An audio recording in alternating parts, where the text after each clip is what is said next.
नमस्कार साथीहरु, निम्स एकाडेमी को तर्फबाट आजको यस भिडियो ट्युटोरियलमा तपाईहरुको माझ एमएस वर्डमा कसरी लेटर प्याड बनाउन सकिन्छ भनेर देखाउन गइरहेको छु। मैले एउटा लेटर प्याड बनाएको छु जुन यस्तो प्रकारको बनेको छ, यस्तो प्रकारको देखिन्छ। कसरी बनाउन सकिन्छ त? एउटा सिम्पल खालको लेटर प्याड एमएस वर्डमा फाइल मा क्लिक गरे, पहिले न्यू गरे, त्यसपछि ब्ल्याङ्क डकुमेन्ट एउटा लिए मैले।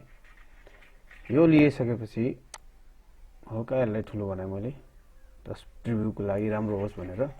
त्यसपछि भ्यू राइट क्लिक गरेर मिनिमाइजमा अब यो टुल्सहरु देखेको थिएन, मिनिमाइज भएको थियो।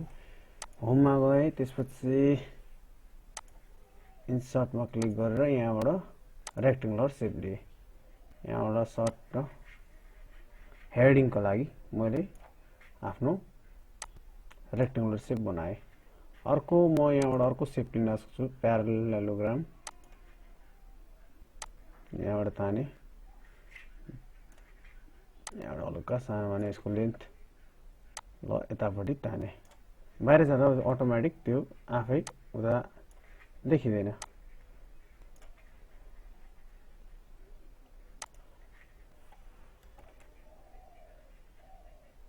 त्यसपछि मैले यसलाई हल्का ट्रान्सफर्म गरे।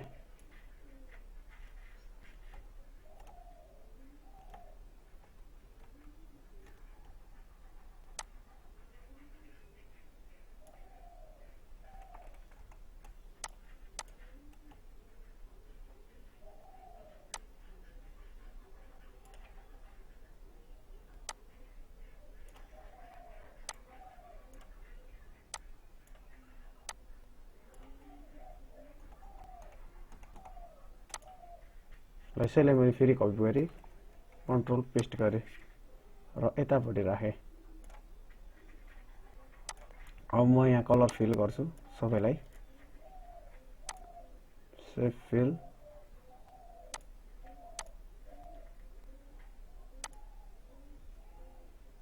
अनि डार्कै गर्छु।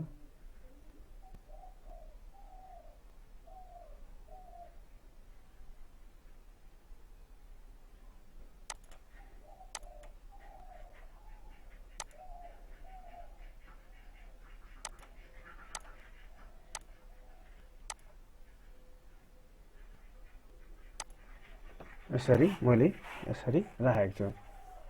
त्यसपछि यहाँ आउटलाइनहरु टाइप देखिरहेको छ, त्यो हामीले सबैलाई क्लिक गरेर आउटलाइनलाई नो आउटलाइन गर्दियौ भने त्यो आउटलाइन देखिदैन।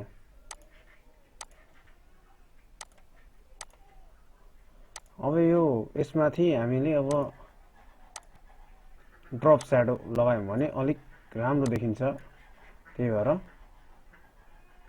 ड्रप स्याडो, यहाँ स्याडोको इफेक्ट मैले यहाँ हाले। यहाँ मुनि देखिरहनु भएको छ तपाईहरुले, यहाँ स्याडोको इफेक्ट लागिसकेको छ।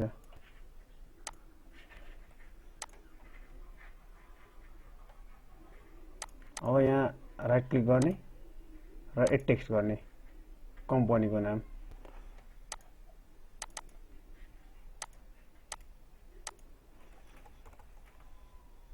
फन्ट एकदमै सानो भयो, म लेखिहाल्छु भोलि योर कम्पनी नेम। कन्ट्रोल ए गरेर कन्ट्रोल शिफ्ट थिचेर यसलाई ठुलो बनाए, कन्ट्रोल ई गरेर बीचमा ल्याए, इन्टर। अब एड्रेस ADDRESS डाइरेक्ट एड्रेस दिँदा नि हुन्छ। कन्ट्रोल ए गरेर राइट क्लिक गरेर यहाँ प्याराग्राफमा छ, यसलाई चाहिँ मैले आफ्टर 0 राख्दिए। Okay, paragraph okay. अथवा यहाँबाट होममा गएर पनि यहाँ 1.0 अथवा लाइन स्पेसिङ अप्सनमा मिलाउन सक्नुहुन्छ। यसरी मिलाउन सक्नुहुन्छ। यसरी तपाईको एड्रेस हाल्न सक्नुहुन्छ। त्यसपछि अर्को ब्लकमा गए, एड टेक्स्ट गरे, यहाँ कन्ट्रोल आर गरे, DAT यति डेट लेखे, डेट लेख्ने ठाउँ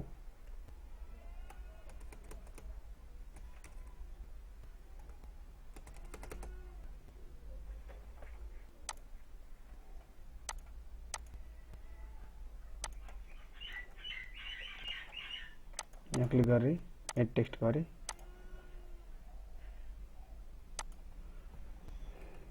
रेफरेन्स नम्बर NO लेख्दा नि हुन्छ।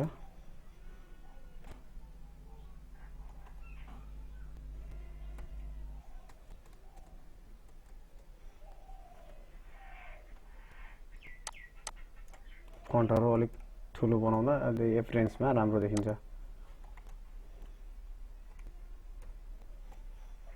यसरी गर्न सक्नुहुन्छ। अब मुनि गए म हल्का कस्तो कस्तो देखिरहेछ, म यसको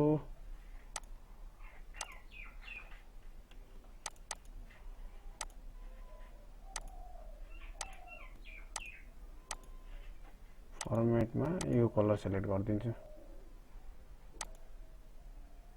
यो चाहिँ राम्रो देखिरहेछ। यही राम्रो देखिरहेछ भन्दा। अब यहाँ सेफ फिल देख्नु भएको छ, यहाँबाट पनि तपाईहरुले कलर सेलेक्ट गर्न सक्नुहुन्छ। कुन तपाईहरुलाई राम्रो लाग्छ यसरी गर्न सक्नुहुन्छ। त्यसपछि मुनि फेरि हामी त्यही गर्न सक्छौं, त्यसरी नै जसरी माथि गर्यौं। इन्सर्ट गर्यो, यहाँबाट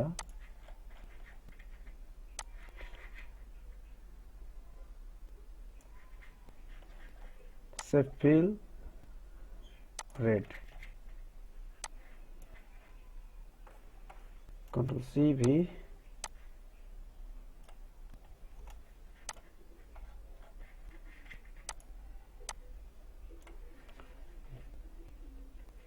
format shape fill, right click, order गर्ने, सेन्ड टु ब्याक गयो।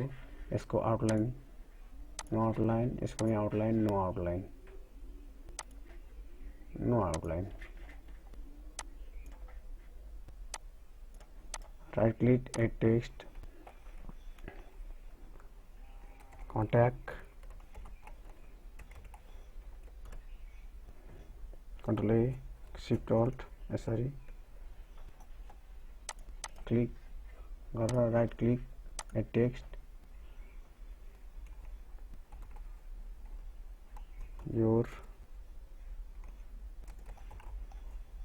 सरी लेखिरहेको छैन,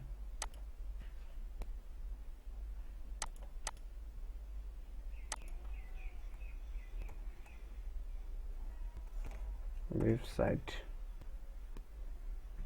Ctrl A, Ctrl E,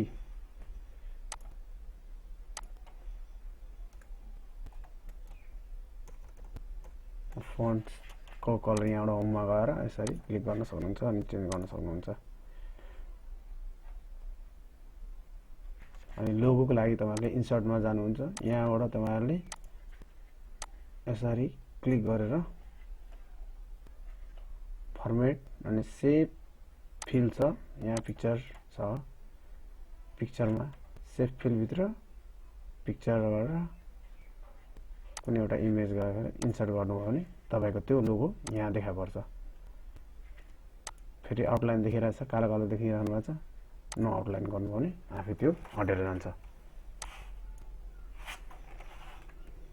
यसरी हाम्रो एउटा सिम्पल खालको लेटर प्याड तयारी भयो। तपाईहरुलाई यो भिडियो कस्तो लाग्यो कृपया आफ्नो कमेन्ट बक्स भित्र लेख गरिदिनु होला अनि यो च्यानललाई सब्स्क्राइब र लाइक पनि गरिदिनु होला। धन्यवाद।